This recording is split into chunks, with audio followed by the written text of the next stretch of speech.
Today we're together with Amanda Diekman. And Amanda, it's a pleasure to meet you, and I look forward to our chat today. Welcome. Thank you so much. I'm really glad to talk to you all. Yeah, I have wondered where to start. When I read your homepage, some of the words popped into my mind, and I was like, "Ooh, that sounds wonderful." And the two words was radical acceptance. Mm, I like that. So if we can start there. What is radical acceptance to you? And I love those words. It's like accept them radically with a lot of love. you got it. Yeah, I mean, there's a whole body of work. I'm thinking of Tara Brach and others who've done a lot of writing and teaching on radical acceptance. But I like that you asked, what does it mean to me? So I'm not gonna talk about the people who've taught me theoretically. I actually really want to talk about my kids. Yeah. Actually, last night I sort of accidentally, I was watching videos of the kids when they were little with them, and we were laughing and enjoying how cute they were. And then I just kept going after they left the room, and I accidentally watched a video of one of my kids in a really difficult moment. I probably at the time recorded it to show some therapist to be like, what is going on here? Or like, this is the kind of behaviors we're dealing with. I don't normally record their hardest moments. But it really caught me off guard. I was in this like very, oh, they were so cute mindset. And then I suddenly was watching some like our hardest stuff. And I was transported back there instantly to being so confused and overwhelmed and trying so hard to do it right and consulting all the experts and feeling very like my kids were a project I had to fix. And that season lasted longer than I wish it did. When I look back, I have to have a lot of compassion for younger me and how I was trying to do the right thing, and I was participating in a wider parenting culture that says consult the experts, do everything the experts tell you to do. But it wasn't until it all like the bottom really dropped out when my middle kid turned 6. He went into autistic burnout, which I didn't know was autistic burnout. I didn't know he was autistic. I'd never heard of burnout for a 6-year-old, but it looked like all the classic markers of good childhood and good parenting, like feed them healthy food, make sure they get exercise, be polite to your parents, go to school, like just the basics of fall asleep at night instead of staying awake all night, just like to me at the time, the very few expectations that I might hold on to are just absolutely impossible. And in that season, I was faced with a decision like, is this a colossal failure? Or can I love him just like this? And I found in myself this really clear knowledge that the way I'd been doing it was not working. And his little 6-year-old body was telling me that in every way possible. This is not working for me, mom. And so then I practiced this other thing, which was, okay, what if you are good enough just like this? What if I can love you just like this? What if you don't have to change one singular thing to be exactly right for me? And that to me was when I first viscerally in my body felt radical acceptance. I felt what it was to say, you don't have to change. I'll be the one who changes. If the world isn't ready for you, then I'll become the activist and advocate that could be one small piece of making the world a safer place for you to land. And it changed my life. And ultimately, I think that that is the heartbeat of everything that I do, is from looking at that beautiful child and saying, I choose you just like this. So that was a real turning point. It was a massive shift. Mm, Also, tracing back, I mean, I was a very perfectionist child who was trying desperately to be safe by meeting all the expectations and doing everything right. So I didn't have any like legacy of my own story for this kind of disobedience against the status quo, for saying, no, I'm going to do things my own way. I mean, there were There were countless nuggets along the way that I had that in me, but my dominant paradigm was like, do it right at all costs. So to make this kind of shift, it was huge. It sounds massive. So, had you learned about the idea of radical acceptance before, or did you feel it first and then learn it after? Well, I am an ordained pastor, so my tradition educationally and theologically is the Presbyterian Church, and I served as a pastor for 10 years. That isn't a central part of my identity anymore, and I'm in many ways struggling to be a part of something called the church in the way that it's expressing itself today. But I had, I think that at its best, Christian theology is trying to express a God who loves us radically and accepts us just as we are. And so, in many ways, I had many, many reps at that. Like I had been trained in that for 3 years at a master's degree and taught about it every single week from the pulpit. And at the same time, when it was really on the ground here with me and my kid, it felt like an entirely different beast than I'd ever confronted before. I have to do a little bit of thinking. I just didn't have the Christianity in my matrix there. Because at its core, basically, it is radical acceptance. But there is a difference between the spiritual movement of Christianity and the systematic, organized religion in institutions. Yeah. And we haven't talked about this before on the podcast, actually. I don't know if we should go down the route of the religious one or the spiritual one. Maybe we should do a second of that and prepare a little better and Yeah. continue with the acceptance of our children and how that's. Yeah. The interesting part I would like to continue from it is like how some people do their religion. Mm-hmm. It's the same. I sometimes see how people do their parenting. In the base of what comes from the inside, there is the deep love. There is Mm-hmm. the, if we talk Christianity, then he took the children to him, and everybody was accepted and loved like they were. Mm-hmm. And as a parent, when you're standing with your newborn child, you just feel a very, very deep love, and you feel the connectedness. But then what comes after Yeah. is the fear of fitting in, is the fear of doing right, is the fear of what would the neighbors say. There's so many of these things that affects parenting. And when I look back at the areas of being a father I'm not proud of, some of the things they have in common is it is when I have been afraid of being embarrassed in front of other people. Mm-hmm. It's deeply rooted in me. It's the also where Cecilia and I can have argues if we have any. I can get She can say whatever she wants to me when we are home, but if she says it when we're out and about, something happens in me and it just gets so much. There's something deeply weird in me I still have to work with. That is the what would the neighbor say, or are they afraid of the judgment? And when it Mm-hmm. comes to being a parent and then choosing homeschooling, unschooling, living with our kids at home, like you also do, then in the first couple of years of being a dad with my kids home, now I'm at ease with it. But the first couple of years, oh my God, the fear. Mm-hmm. Yeah. So how was it for you to take that shift of being a mom Mm-hmm. who lived with, can you say, more in control, or you wanted to control how your life was, Mm-hmm. to saying, okay, I will love them how they are? Mm-hmm. What about the love of the neighbor? Were you afraid how you would be judged? Where were you? Yeah, absolutely. It's an interesting one. There's two pieces. Like, I was deeply with you that I lived like part of my life from my own experience and part of my life from other people's eyes, imagining what they would say and do.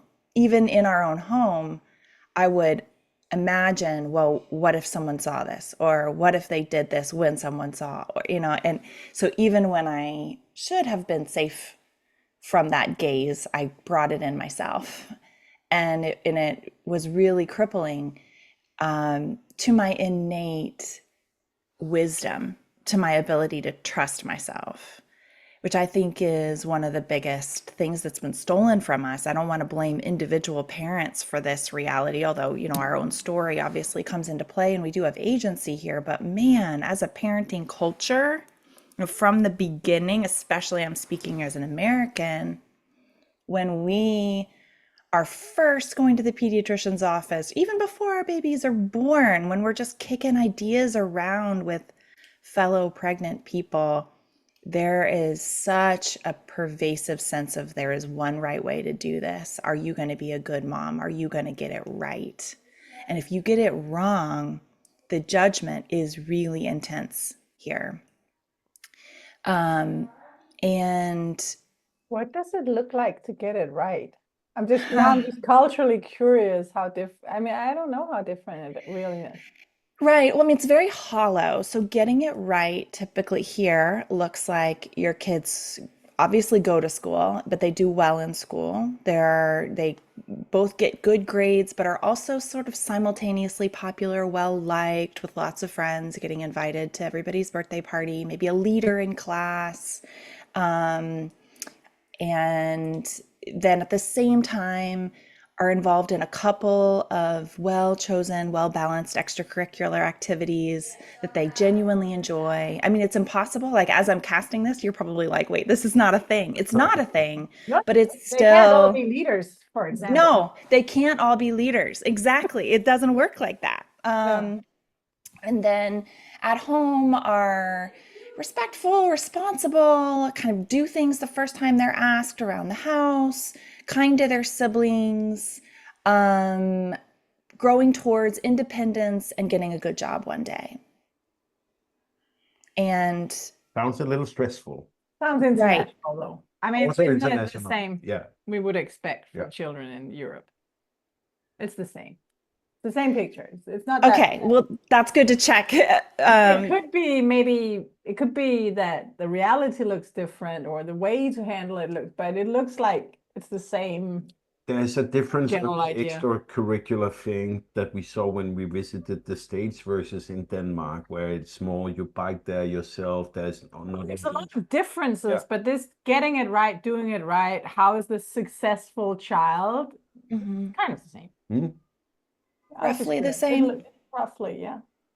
And I was largely that child. I got it right most of the time. I had pretty epic meltdowns at home over some of the pieces, and I certainly was very extreme about my doing in a way that there's this sort of when I went to Duke University in the early 2000s, and there was a movement there to define something that they felt like was really toxic, especially for women on campus, and they ended up naming it effortless perfection.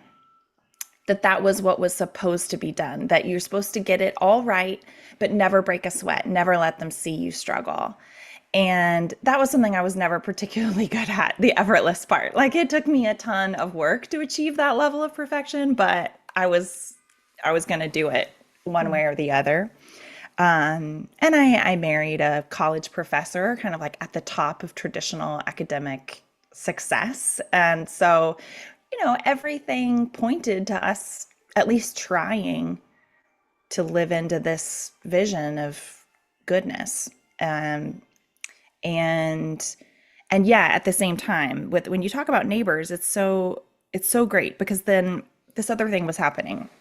So when my oldest was 2, before my other 2 children were born, we moved into an intentional community in the city that we live in, right downtown. So everything's very walkable, and there's 14 houses, about 100 neighbors, and we live with, our intention is to center the experience of our neighbors with disabilities. And so many of my neighbors are disabled. We have a explicit practice among us of care and centering of that lived experience. And so we have all kinds of different types of disability and experiences of disability, level of support needed. But I learned from my neighbors over and over and over again that this picture of the good life that I've been handed is not the only picture. And in fact, there's like real cracks. I knew it, but witnessing them living a very different truth and pulling me into that was really powerful. So the biggest thing that I learned was that independence is utterly a myth and that interdependence is the good life. That's what we're actually made for. And that makes sense theoretically to me, but like witnessing my friends who need certain kinds of support in order to move through their day, that there's no part of their identity that could believe in the myth of independence. Because I think I could believe it, I could pretend it, that I could do this by myself. But that's not their truth. Or like, I can't, there's things I can't do for myself that I need other people to do for me.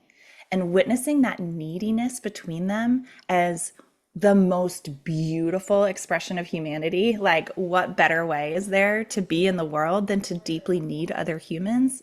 It just changed everything for me. And of course, this is my kids' only reality. They only know what it's like to be unschooled in a community of lots of disabled people. Um, and so yeah, they didn't ever have a world where that lived experience was on the margins. Like it's always been at the center for them. So then when I discovered that, oh, we're all neurodivergent and I don't know whether some of my kids are going to live independently in the long term or whether they're going to want to. And that's just already a part. They're like, oh, well, I've got 30 neighbors who are beautiful, thriving adults who live in community either with their parents or with other adults because that's what they need in order to survive and thrive. So, yeah, it's kind of like I had this imaginary neighbor view that was judging me, but my real neighbor view was like, welcome to the party. This is the good life. Well, what a gift. I know. It That's is. really a And of course, privilege. my husband and I made the decision to move here. So there was also a part of us that was like, yeah, we don't want we were acting like we wanted all the regular thing, but people that want the regular thing don't move into a community like No, this. no. What an amazing context to live in. It's really special. It really is.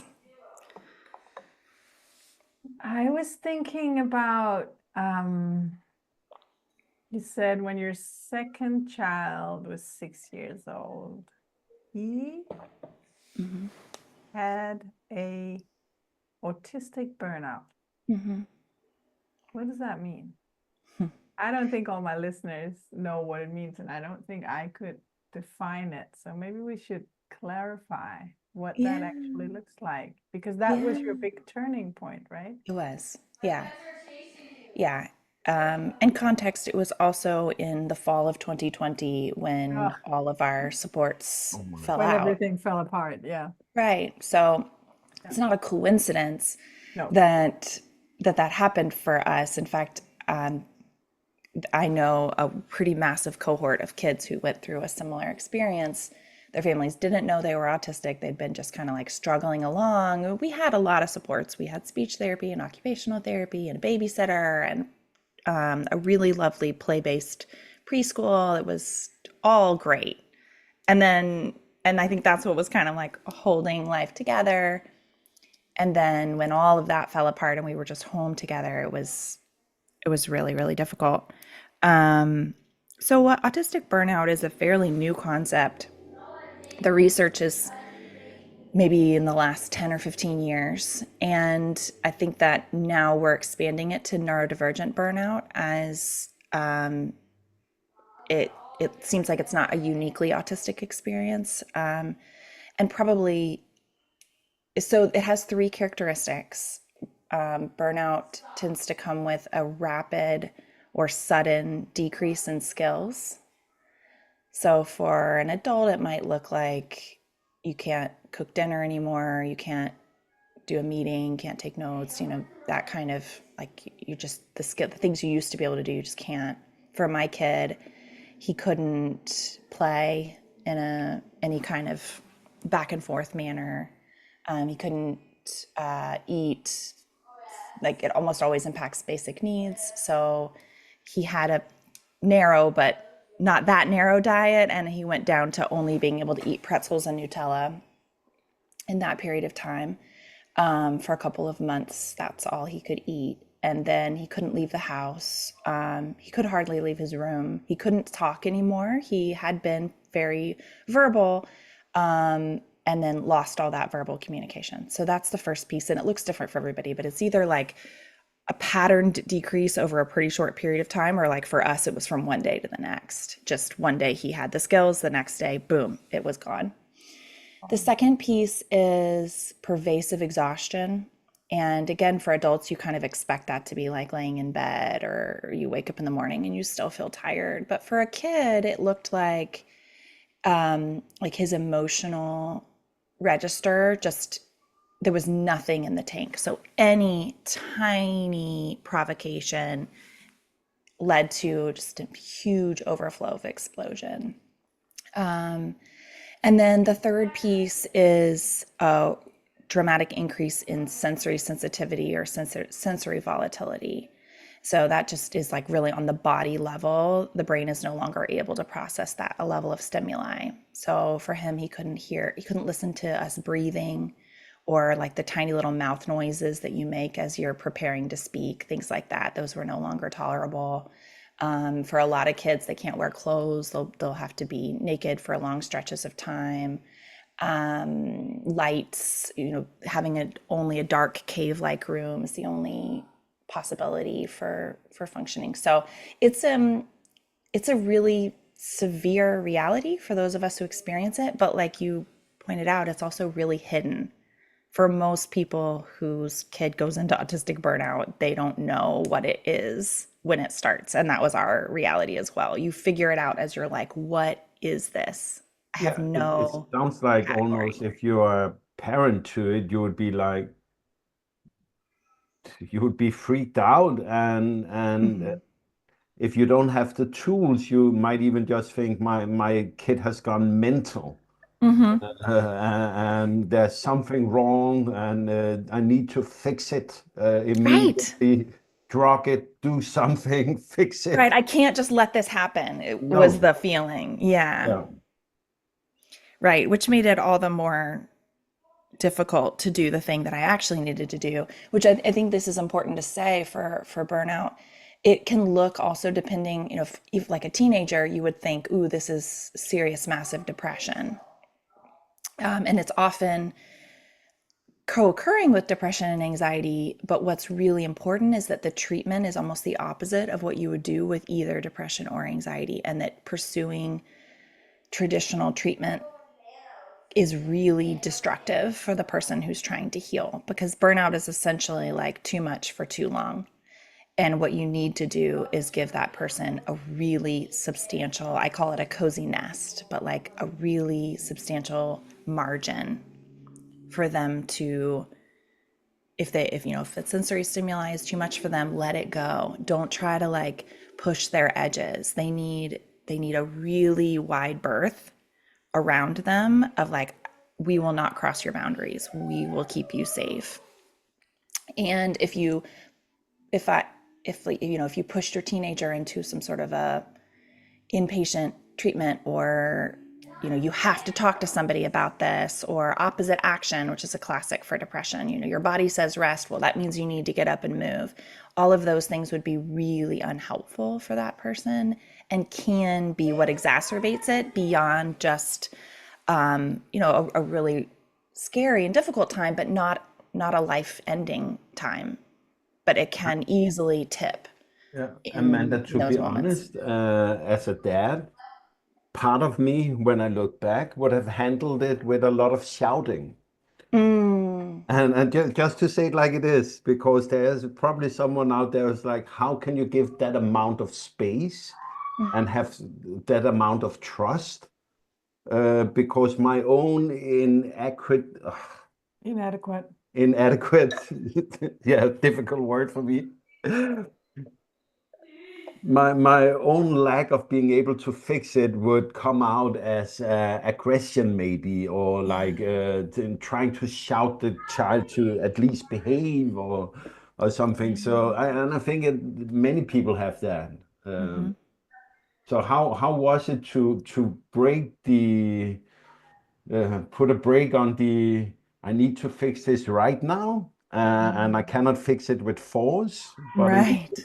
how was that? Well, I think in some ways what saved me is that I am autistic too. And there's some part of me that really recognized what was going on with him. Like when I wasn't so terrified, when I wasn't like, I have to fix this, when I was really more with my empathetic, what would this be like for you? Like when I wasn't like, what is going on so I can fix it? But when I was genuinely like, what is this? What is going on here? There was some kinship. I could recognize, oh yeah, when the world is too much, a part of me needs to retreat. And when people ask me questions that I'm not ready to answer, a part of me wants to just yell at them to shut the F up, like he was doing to me. There was a kinship there. I was like, yeah, there's a part of me that feels that way. And I could see that if all my resources suddenly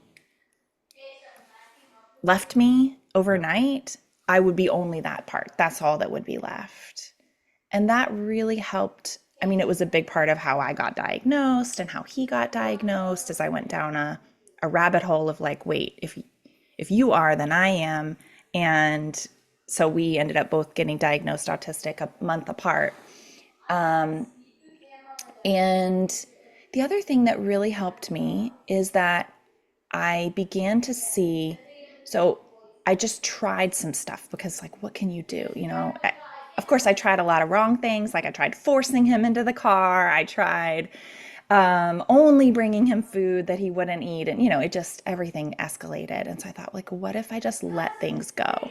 Nothing had prepared me for that in my parenting culture. Like, no one ever says let things go. Like, the big worst thing you can be is permissive, right? And so I was like, oh, but I feel like I can't just keep expecting more. He's telling me this is all too much. So our first success was breakfast. Our old routine was like, you have to come downstairs, you pick out your own cereal, you sit at the table and you eat it. And it was the worst time of day. That's actually what the video that I stumbled on watching was, a breakfast meltdown. And I thought, what if I could just drink a cup of coffee, get my other two kids fed without anyone getting seriously hurt? Like, how great would that be? That's kind of where my expectations were at that point. And so I just started with little things. I was like, okay, you don't have to come downstairs. You can, or no, I started with come downstairs, but I made like a little barricade around him. So at least he didn't have to see his siblings while he was eating. And then we backed it up. Okay, you can eat your cereal in your room. But then the sound of me pouring the milk was or it was opening the bag. I don't know. Something was like, it was a sensory trigger. So then I started preparing the bowl of cereal outside the room and then bringing it in. And it felt like, because I think the big fear that parents have is like, well, if I start letting things go, it's just going to snowball and then they're never going to be able to blah, blah, blah again. And so at first it did feel like that because it was kind of peeling the onion, like, okay, now you can't sit at the table. Okay, now you can't even pick your own cereal. Okay, now you can't even pour your own cereal, right? Yeah. But what it actually was getting back to his actual capacity instead of all of the pushing past that he'd been doing. And it turned out his actual capacity was eating the cereal in his room, which was a real victory because it wasn't pretzels and Nutella. And also my other two kids could eat peacefully without being hurt. And I got to drink my coffee. I was like, oh my gosh, what a huge win. Okay, breakfast in the room works. And then I just got curious, like, well, if we can do that, what else can we do? And so we just started letting go, letting go, letting go, and figuring out where his real capacity was. Someone had me do an exercise where they were like, write down 10 things that you know he can do. And they were like, open your eyes when you wake up in the morning, like pee when I carry you to the bathroom. They were very low bar kind of things, but there were 10 things on there that he could actually do. And that was helpful, um, to start to define things positively as well, not only in what we were losing, but in what was still there. And then what we saw, and this is like the big message that I want to share, is that the big scary thing that everybody tells you is going to happen, it didn't happen. He isn't stuck in his room demanding that I bring him everything. He healed and he grew. His capacity increased. The more I accommodated him, the safer he felt, the more he was able to do. And that continues to be the the bar we live by today, is when you're safe enough, you will thrive. Congratulations. You. Sounds like it's been a rough and long journey. And I'm prouder of that than anything else in my life. you must have been very afraid. I was. Mm, I was terrified. I And understand. so many parents are. And those are my people. If people are listening and they're like, yes, like I hover at the edges of every community waiting for someone to mention how bad it can be, because people will just toss out there like, oh, does your kid like pinch their sibling? And you're like, pinch? Like that would be great. We're way past That pinch, would be on the positive list. He can pinch his Exactly. sibling. Perfect. Ooh, it was just a pinch. Yeah, yeah. Mm. So anyway, those are my people. That's what Yeah. I end up attracting, the folks who are terrified, feel like they failed, like nothing works, and like they're the only ones out there experiencing what they are. Uh, I have a little subject here I want to squeeze in, which Yeah. is your experience is of course on the outlier of what many experience, which make you take it really serious and give that space for healing. But I'm then thinking about, with the story you're telling about giving radical acceptance, giving love, giving space, what about all the ones who live the normal life? Yeah. And it just makes me afraid that we oversee the whole spectrum of where children are hurt in this demanding way of being a parent we have in as you say, in this parenting culture. Yeah. Um, yeah. So what you're saying is, if you're not autistic and you don't get a break burnout, Then you're Mhm. you might still be hurt by that way of oh parenting. yes, that's Yeah, what I'm but saying. Oh, that's you what I was might. thinking about as well. Yeah. It's one of Yeah. the that's because that way of parenting, where there is this kind of rule book that you have to come down from your room and you have to pick out your cereal, you have to pour it yourself, you have to eat it at the table at a specific time in a specific way, you probably have to be dressed before, and there's a rule of toothbrushes before or after, all these things. Hmm. It's this top-down parenting. And for an autistic child, that can just be 2 million times over the top. Hmm. But that doesn't mean it's not wrong for everyone. You got it, man. Yes. I love what you guys are saying. I know. And I'll get that from my vantage point. People will be like, well, I get why I need to do this for my autistic child, but my other kid, no, I need to keep pushing them.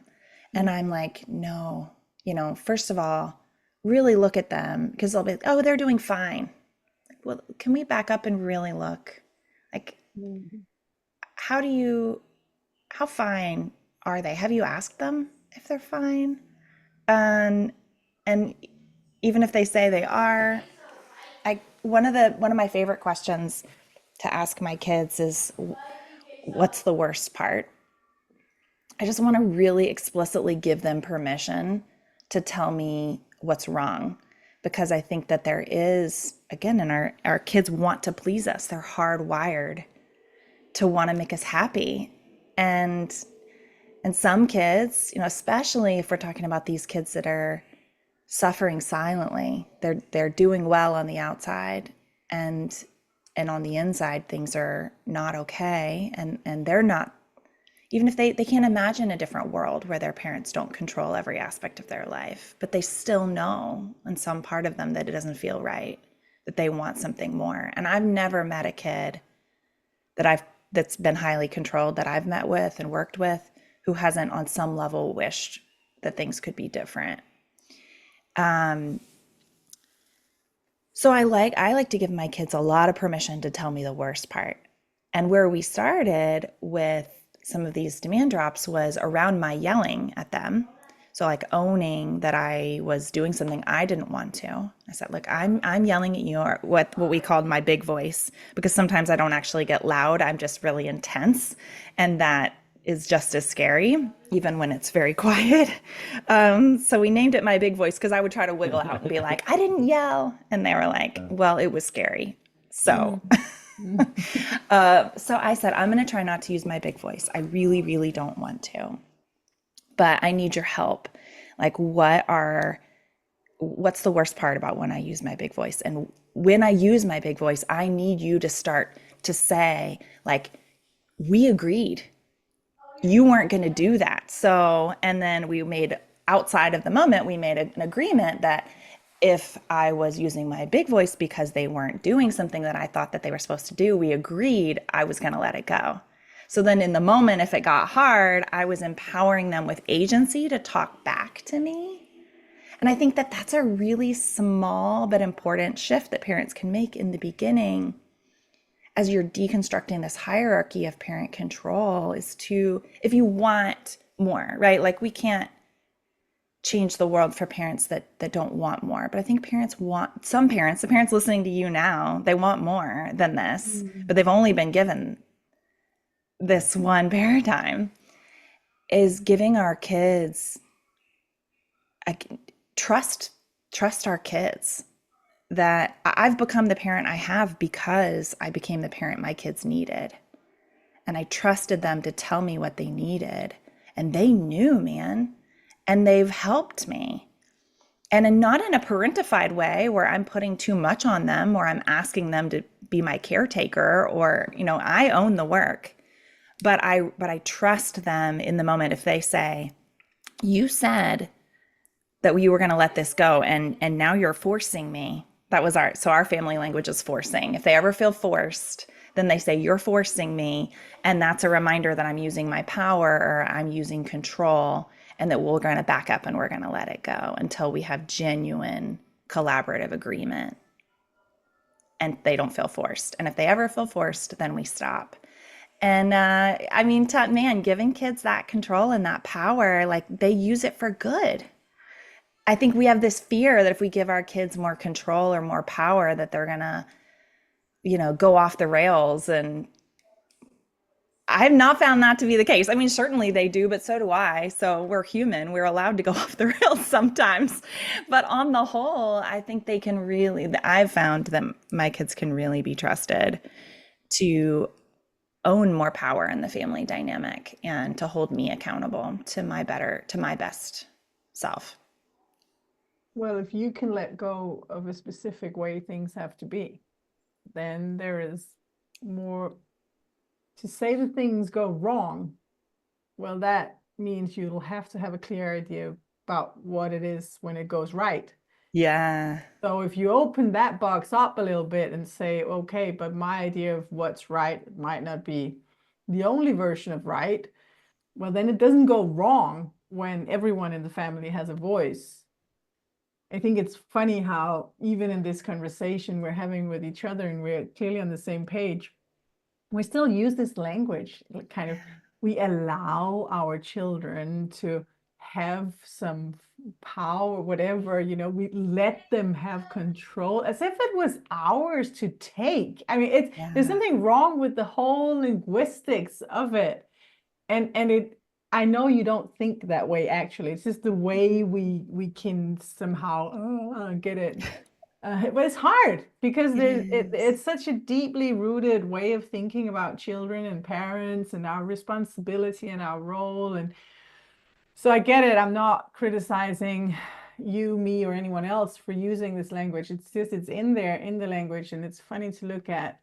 Yeah, I'm I with you. also wanted to mention, so we came from the autistic burnout Hmm. and how that points clearly at some problems in parenting. And then you said very clearly how this is not right for anyone, or we maybe both said. Um, and these other children that might look like they're thriving, but probably they're not. They're just adapting. I also have a big heart for the parents, Mm. because if you have to live your life with that kind of control, you Mm. have these awesome humans around you whom you love with all that you are. And yet you have to enforce all these things, and you have to be in that policeman control, systematic, organized, perfectionist role. You have to be a version of yourself you don't want to be. And you Mm. have to ruin on a daily basis your relationship with the most important people in your life Mm. order to arrive at that success situation. And I think I feel sorry also for the parents, because they're just, it's just on backbone. They're just rolling with the culture. They're just doing what they think is right. Mhm. And they have this fear that you talked about before. If I let go just a little bit, Mhm. all falls apart. So Mhm. you based on that fear, you're holding on to your power, you're holding on to your structure, you're holding on to that cereal box, and you're not pouring it because the child has to do it. And if he doesn't pour it himself, it will all fall apart. Which is, oh my God, you could just sit down and chat, Right. maybe not even have breakfast, whatever. Right. Just Yeah. say he's intermediate fasting, then it's problem solved. Yeah. I know. I love the way that you brought in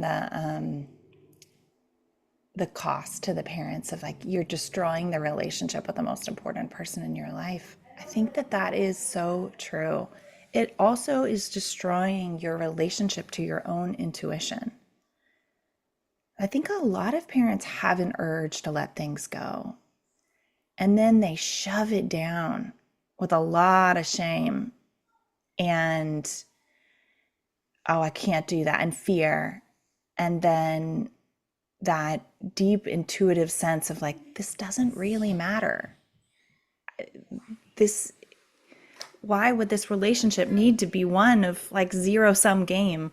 We have an intuitive sense that it could be okay to let this go, to say, you know what, this doesn't even matter to me, the Mm. cereal and all of that. And then we deny it, we push it down, we wrap it up in fear.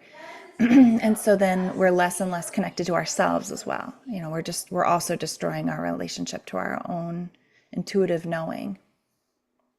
I think we could reframe letting go, and that would help a lot of parents if they didn't have to think about it as something they've been holding on to, working hard to keep in place for however many years, and now you're letting go. That feels like somewhat a waste. But how Mm. about just changing the paradigm to stepping into some sort of flow, starting to Mm. cooperate, Mhm. embracing intuition, Mhm. because that's what it is. Yeah. Talk about it as a letting go, but it's not. The letting Right. go is the smallest part, but the big part is to start living in real connection with these most important people in our lives, and including ourselves. Real connection with, what do I really see here? What do I really feel? What do I really think is right today? Mhm. Yeah, so I think that might just be helpful for anyone else Yeah. thinking about. What I find in working really closely with parents is that in the beginning, it does feel like letting go. And a big part of what the method that I'm trying to get down on paper is what are the mechanics of letting go well? Like, what does it actually look like to release an expectation durably, consistently over time, and to slow it down enough to break out like each individual movement and how that adds up into an overall symphony? I think that what builds over time is everything that you're mentioning, and that the paradigm quickly shifts. Mm. But for me, there is this middle moment where I describe it like, the old cartoon where the guy like runs off the cliff, and then like for a second they don't know that there's no ground underneath them, and Yeah, then they yeah, just yeah. start to drop. Yeah, It's yeah, yeah. like that initial run off the cliff where there's like nothing underneath you anymore. I mean, the great thing is like you free fall and you realize, oh, this is actually life. Like I wasn't meant to be back there. I'm meant to be like in the wide open, or however you want to like recast it. But there is this like divestment from dominant parenting culture moment that a lot of people, it's kind of like how deschooling is an important part before you can get all the way over into like, and we're good with whatever. You like have to pull out all the ways that other dominant mindset is in there. And I feel like for what I'm trying to do is like stand right at that edge, at that initial spot where people kind of run off and be like, I got you. Like, let's figure this, like, let's take these first steps together. Well, maybe that's the good transition to asking the question you usually ask. Yes. Amanda, I would Yes. love to continue the talk, and I think we should do so at another point, both for this episode.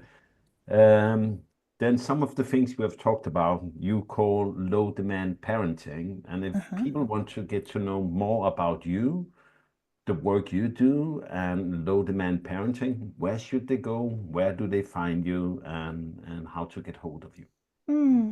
Well, in addition to being like, I guess this may be the second proudest thing I am besides helping my son heal from burnout, is writing the book Low Demand Parenting. So it's in a book.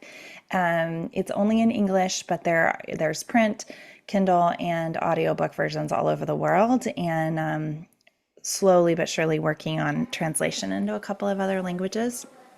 And that is probably the cheapest and best condensation of my thoughts into one place. But you can also find me on the internet. I write and share as Low Demand Amanda. And I have a podcast the same name as my book, Low Demand Parenting. And on the topics that we were talking about today, there's one podcast in particular called, I can't quite remember the name, but it has to do with how permissive isn't really a thing.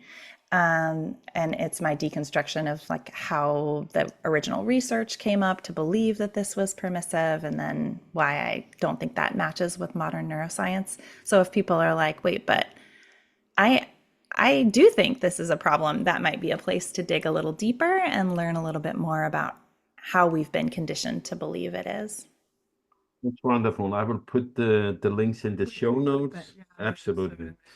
Awesome. Amanda, it was a wonderful talk. I really enjoyed it. Thank you. Same to you. It was an interesting conversation. Thank you.